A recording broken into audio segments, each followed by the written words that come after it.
Bismillahirrahmanirrahim. Assalamualaikum warahmatullahi wabarakatuh. Bertemu lagi dengan Bapak di pelajaran PJOK. Baiklah, minggu ini kita akan melanjutkan materi kita yang minggu kemarin tentang aktivitas kebugaran jasmani. Nah, kita lanjutkan ke aktivitas untuk meningkatkan kecepatan. Kecepatan sendiri merupakan kemampuan untuk menempuh suatu jarak tertentu dalam waktu yang relatif singkat.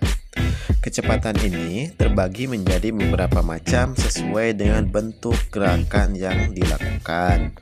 Bagaimana cara kita untuk meningkatkan kecepatan gerak? Nah, di sini ada beberapa aktivitas atau contoh yang dapat digunakan untuk meningkatkan kecepatan gerak. Di antaranya adalah lari sprint ya, atau lari cepat. Aktivitas lari sprint ini adalah kegiatan berlari dengan mengerahkan tenaga dari mulai gerakan tangan dan tungkai ketika berlari dengan cepat. Misalnya dengan cara berlari cepat menempuh jarak 50 meter atau juga bisa 100 meter. Setelah kecepatan, kita lanjut ke aktivitas untuk meningkatkan kelincahan. Kelincahan sendiri adalah kemampuan untuk mengubah arah dengan cepat tanpa kehilangan keseimbangan saat melakukan suatu gerakan. Kelincahan seseorang didukung juga oleh kecepatan, kelenturan, dan keseimbangan yang dimilikinya. Bagaimana cara kita untuk meningkatkan kelincahan? Di sini juga Bapak sudah memberikan contoh aktivitas untuk meningkatkan kelincahan kalian. Di antara contohnya adalah lari zigzag ya, atau lari bolak-balik. Aktivitas lari zigzag adalah lari dengan gerakan berbelok-belok atau berkelok-kelok. Jadi bukan lurus seperti biasa tadi lari sprint ya. Sebagai contoh ya seperti ini. Ini merupakan gerakan lari zigzag. Lari zigzag ini juga dilakukan dengan fleksibel dan cepat ya. Maksudnya cepat untuk berbelok-belok dari satu titik ke satu titik lain.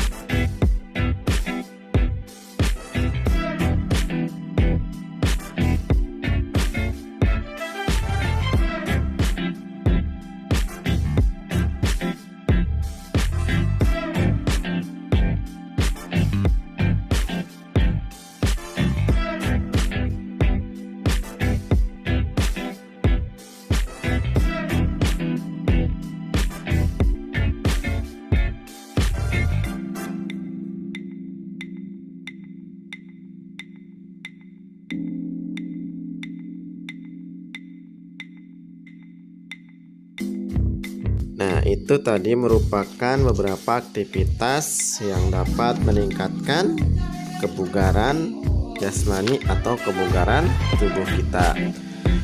Sekarang setelah tadi Bapak menerangkan beberapa aktivitas kebugaran jasmani, kita tiba di akhir pembahasan dari bab ini, yaitu kita sekarang akan membahas tentang cara atau bagaimana sih caranya untuk menghitung berat badan ideal kita ya.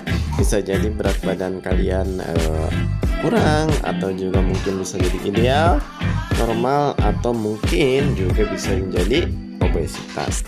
Untuk menghitung apakah berat badan kalian ideal, kurang, ataupun obesitas, di sini ada rumusnya ya, atau ada cara menghitungnya untuk menghitung indeks massa tubuh atau indeks badan kalian ideal ataupun tidak ideal.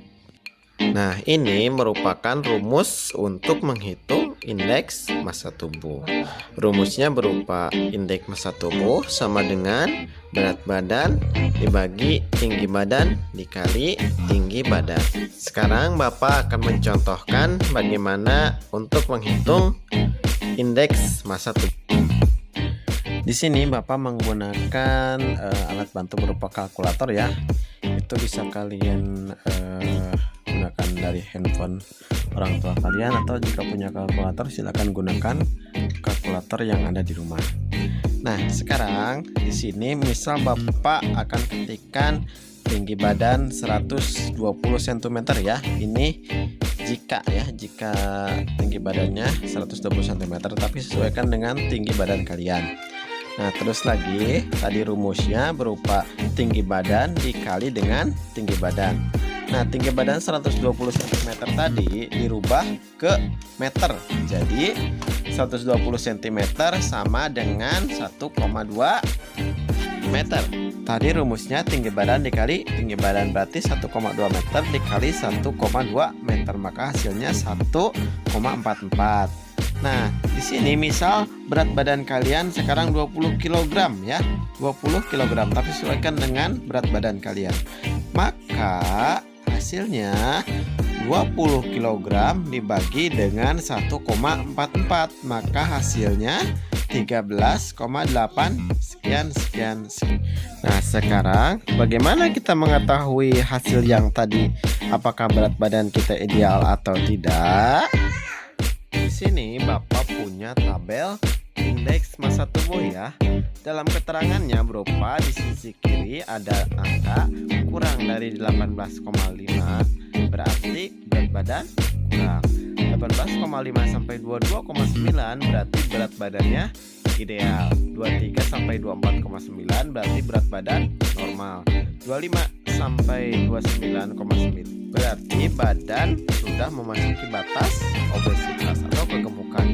Nah, lebih dari 30 berarti berat badan berlebih atau sering juga disebut dengan obesitas. Sekarang kita kembali lagi ke hasil yang tadi. Tadi hasil yang tadi menunjukkan angka 13,8. Jika kalian lupa 13,8 dari mana, itu dari tadi jika anak berat badannya 20 dan tingginya 120.